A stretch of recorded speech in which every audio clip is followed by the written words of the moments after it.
Hello, it's me, and we're going to do a tower power revisit as we visit the skyscrapers, basically. So this is Tom Z's fantastic creation, the 4x4x6. Moves really, really well. And being a 4x4x6, of course, it shows even to even shape-shifting symmetry, so it's able to shape-shift. This is the kind of shape-shifting which is not the single segment rotational shape-shifting like we found with the polymorphincs. This is the actual complete edge shape-shifting, as you can see, where shape-shifting it completely obliterates a side. So the way this enters into strategy is that with a single segment rotational shape-shifting, I didn't worry about getting it back into the native shape until the very end. Didn't really care about that. However, with these guys, you want to get it back into the native shape. So in answer to the question you might have, well, we've got enough cuboids, should you get this one? The answer is yes, you should, because this is one of what I would call the giant shapeshifters. The giants, the larger cubes, the big cubes are like anything 4x4 on up, where you have to define centers. So this cuboid, like the 4x4x5, is something where you have to define centers, so it enters into that. So if we were to do something of a scramble, we can start off with a good,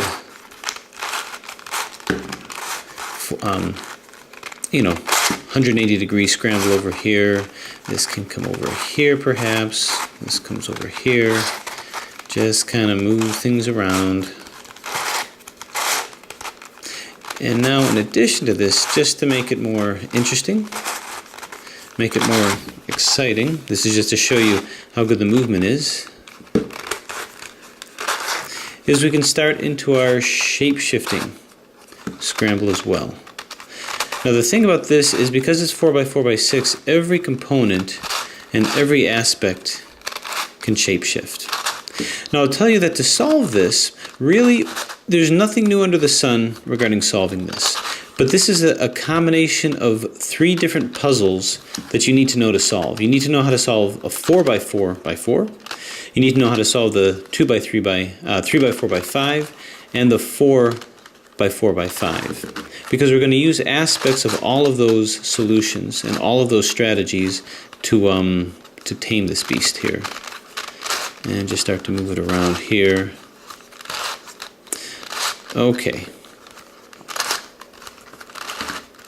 That's pretty good, I think.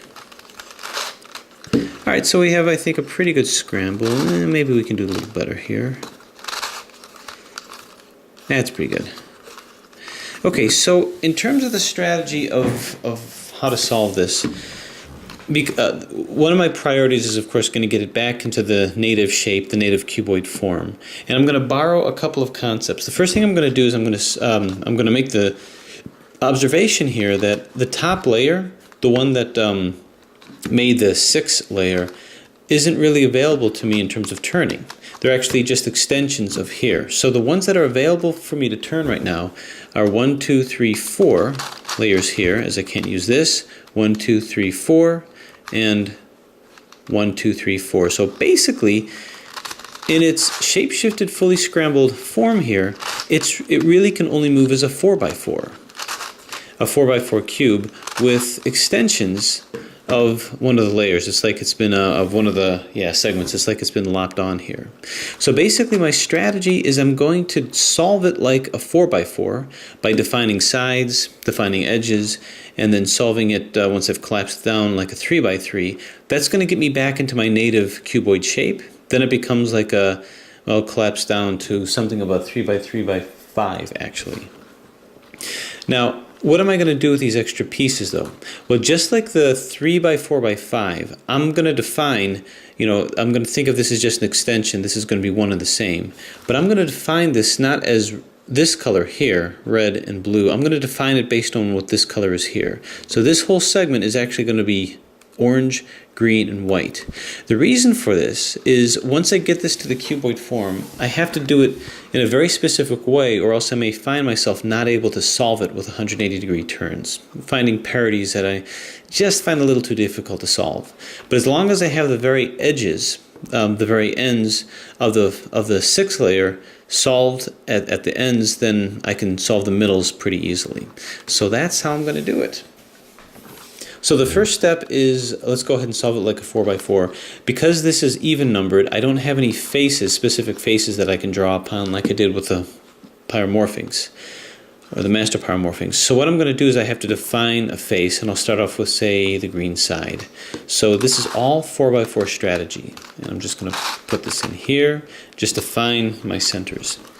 Now I've not done any tutorials on those cubes just because there's tons of them that are out there. If so requested, I'd be happy to do it, but I think there's enough out there to help guide that. No void or vacuum there. All right, so here's the green center. So why don't I go on to the red? So I'll just put a red. I mean, we're not sure the proportion of where things are supposed to be, but I know red is going to be up here somewhere. So I'm just moving things around. Oops. Here's red over here. Here's the other red. I'm just going to turn this to the side here. I've got a red poking into here, and move this in. And move this here. Now, with the odd numbered cubes, we basically have portions of the core that are poking out to the outside, and that provides a keystone. With the even layered ones, we don't have any of the core revealed to us, so we basically have to decide what the next side is. So I'm going to use a corner piece to see what's supposed to go right to the side of the red if the green is on the bottom. So let's find here's a green and red here. We'll just move that down. So here's the green, red is here, so I know that the yellow is going to be on this side. So I'm going to put the yellow side here. I've already got these two over here. And let's move this into place, like so. Down, turn back. I'm just positioning here. So I'm going to move, I don't want to mess up the red side here. So move this in, double turn, move it out. So that's in place. Next, right across from red is going to be orange. I've got my two oranges here. But let's pair this one up. Pair this orange to here. So turn, turn, turn. This is already paired, so move it down, double turn, move it up. So we're doing well. Next is the white. So we have the dreaded last two centers. Now, luckily this is not a supercube. If it was, I had to do that fancy algorithm to move that back and forth that we saw with the rhomboid dodecahedron, the 4x4 supercube, the 4x4 pyromorphings, and all the various ultra and megamorphings. Here, we don't have to be so fancy. I could have equivalency of these different of these different centerpieces. So what I'm going to do is quite simply, and this is the technique that I like to do, is I need to put this here, substitute those. So I'm going to move this down to create this side, or this portion. Once I've done that and I moved it in from this plane, I'm going to move it out of that plane, then move it down to protect this, what I just made, turn it back, move up what I put down to create the side, like so, and turn it back down here so that I can place the side that I just made. Turn it up. If you want me to go into details with that, let me know. Otherwise, that's how you solve the large cube centers. It's pretty fun. So we've got our centers. Now the next step, as you recall, is we place our edges. So I'm just going to do that. I'm going to define my edges as I construct my edges based on these colors here, not the color here, but the extension. So this is actually going to be red and yellow. So red and yellow. Let's find red and yellow right over here. So as you recall, we move this into place. This has to move here and here. And now we're going to move this down to here, temporarily destroying our center. Move this to the side, move this down, replace it, and move it back. All right, same strategy. So here that is. I'm just going to keep following suit. Green and orange, green and yellow rather. There goes that color blindness again. We're right over here. So up, across, and we're going to go turn, turn, turn, turn, and up. Might as well do the red and white. I'm doing these extended pieces first because I can see it a lot better. Here it is, red and white. Turn this over here. Turn down, turn, turn, turn, turn. It's always fun when you discover that you can use familiar methods to solve these things. Here's a red and white. I think I somehow messed that up, but anyway, down, turn, turn, turn, and up. Green and white.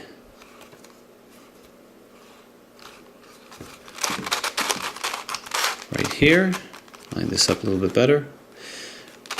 I want to move this down, but actually I don't want to destroy this one or this one. I'll destroy this one though.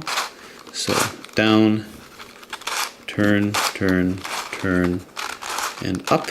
So that puts these in here, yellow and blue.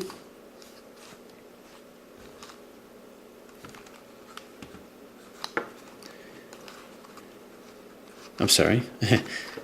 Yeah, yellow and blue.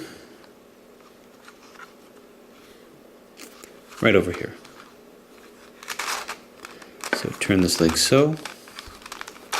Down, turn, turn, turn, up. All right, so now let's do the white and blue as it's right there. Find one that isn't formed yet, which is here. Down, turn, turn, turn, and up. Okay, I think we've got all these extended layers in. So how about the red and blue? Right over here. Move this up, turn it like so. And then find something that's not in. So I got turn, turn, turn, turn, and up. Okay, we actually have one of the extended, nope, I guess we're good. Yeah, we have one of the extended layers that didn't get put in yet. Might as well do that now. White and yellow, actually we have two, right over here. Actually, we can just move this down, like so. Down, turn, turn, turn, up, and that put this one in magically. Okay, our greens, got to get our greens in place. Right here. Now, are we down to the last two centers? Maybe. Maybe. Yeah, okay. So the last two centers, as you recall, there's an algorithm to do that so that we don't mess anything else up. And what that algorithm does is it puts this red and green down to here and this up to here, and that swaps that. And as you recall, that algorithm is you slice it over here, then do R, F-I-U, R-I-F, and slice it back, and we're good. So basically we have all of our edges and we have all of our centers. Now bear in mind, this is considered good even though these are not the same color, but we've defined this as such. And now basically the fun begins. We basically solve it. We've collapsed it to something of a 3 by 3, so we're going to solve it as such. So we're going to start off getting the cross. Believe it or not, this is actually part of the cross here. This is the yellow, and I'll remind you that we don't care about these as of yet. Continue with green solves here.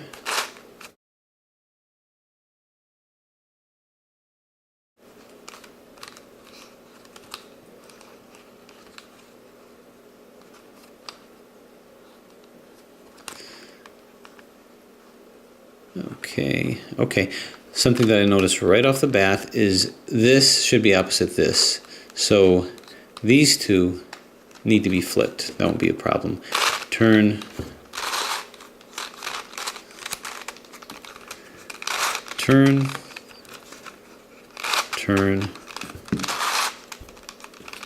turn. Okay. Good. Did I mess up any of my corners? No. So that was a little oversight. It's okay. No harm done, I hope. So anyway, move this down.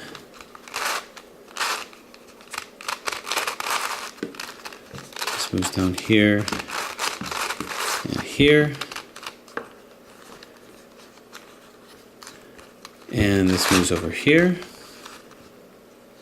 Find the very last green, which is right here. Turn and turn. Okay.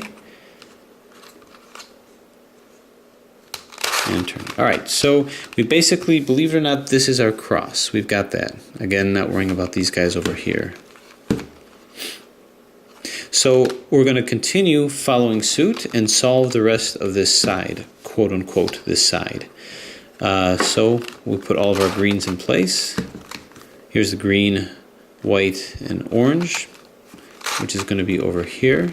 So turn, turn, turn. So that's in. Green, white, and red. Have to move this to the right place,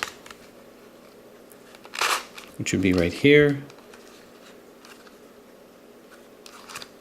Which would be right here, actually. Turn, turn. Nope, right. I was right the first time. Right here. Turn, turn, turn. Again, defining this as red because it's at the very end here. And what else we got? Our last green edge. Right over here. So turn, turn. Let's do a little better job of that. We have to turn from this angle. Turn and turn. So we actually have our first quote side, unquote. This is our first side, complete with our cross and everything. So now after we've got the side, we just flip to the second layer here. So any non-blue ones, here's the yellow and red, so this will come here. This gets rolled down here by the Rubik's Cube algorithm. Turn, turn, turn, turn. It's always fun to apply same algorithms to novel situations. See if it actually works. So that's there. Here's a orange and white. Turn, turn, turn, turn, turn, turn, turn, and turn. We got it all? Nope, not yet. This needs to be rolled down here. This yellow and orange. Turn, turn, turn. Boom. Pow, bang, shazam. So you can see we're getting closer and closer to our cuboid form with the proper orientations, hopefully. So anyway, here's our second layer, believe it or not. Now we do the top layer. Now bear in mind, this is a 4x4, so there's always the possibility of parity, but this is rotated right, this is not, and this is not. So we're going to want to, we're going to rotate that by going our familiar F, R, U, R, I, U, I, F, I. So we have our line here. Can you see that? Yeah. So we do the same thing now. F, R, U, R, I, U, I, F, I. Now all of these are rotated correct. Now, you all probably know this, but because this is a 4x4, I just want to demonstrate if you get this parity situation where you have three that are up and this is flipped down. And this could have been the one that was flipped. We just have to be cognizant of that. This algorithm is the same that takes the parity out. That's what I call that Red Bull algorithm. In order to flip this in the proper side, hold it here, do 2R, 2B, 2U, L, see, Red Bull, then 2 up, RI, 2 up, R, 2 up, 2F, R, 2F, Li, 2B, 2R. So it's the same thing. So it creates that. Now we just have to roll these edges right into the right place. So we'll just go ahead and do the algorithm that rolls the white one in here. So R, U, Ri, U, R, 2U, Ri. Not yet. Boom, boom, boom, boom, boom. 1, 2, bang. So this is in place, this is in place, this is in place, and this is in place. Again, 3x3 methodology, and only that. Now that we've done that, we want to roll these corners in place. Bearing in mind this, again, is the red, white, and blue. Very patriotic. Which one is in the right position? This is in the right position, this is not, and this is not. So we do that same algorithm. Forward, forward, back, back, back, forward, forward, back. So this is in the right position, as is this, as is this, as is this. So we just roll these into place. Turn, turn, turn, turn, turn, turn, turn, turn, bang, bang, zoom, zoom, pow, pow, bang, bang. And now we turn this around here, do the same thing here.